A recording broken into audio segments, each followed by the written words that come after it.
السلام علیکم دوستو، میں ہوں آپ کا اپنا ہوسٹ خالد خان اور آپ دیکھ رہے ہیں ریمیا خان نیوز اپڈیٹ۔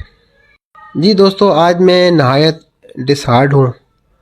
آج میں جس ننھی پری کے پاس موجود ہوں، میرا 2 بار حوصلہ ٹوٹا ہے مشل سے بات کرتے ہوئے۔ مشل بہت سخت جان محنت کش بچی ہے۔ ماں کے گزر جانے کے بعد مشل نے سوچا کہ میں گھر کا سٹینڈ لوں، گھر کو سنبھالوں۔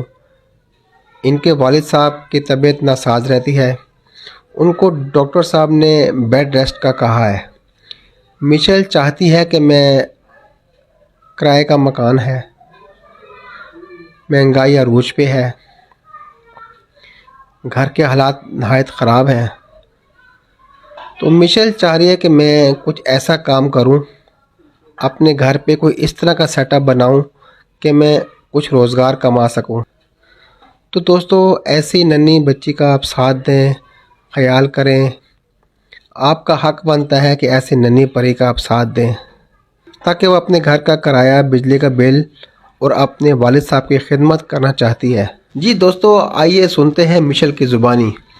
جی مشل، آپ کیا کہنا چاہتی ہیں؟ میرا نام مشل ندیم ہے، میں 9th کلاس میں پڑھتی ہوں۔ میری ماما کے گزر جانے کے بعد میری پرورش میرے بابا کر رہے تھے، مگر اب انہیں سانس کا مسئلہ ہے، ڈاکٹر نے بیڈ ریسٹ کا کہا ہے۔ میری آپ لوگوں سے یہ اپیل ہے کہ آپ مجھے میرے گھر پہ اسٹیشنری کا سیٹ اپ لگا کر دیں تاکہ میں اس کے حلال کما سکوں۔ Thank you.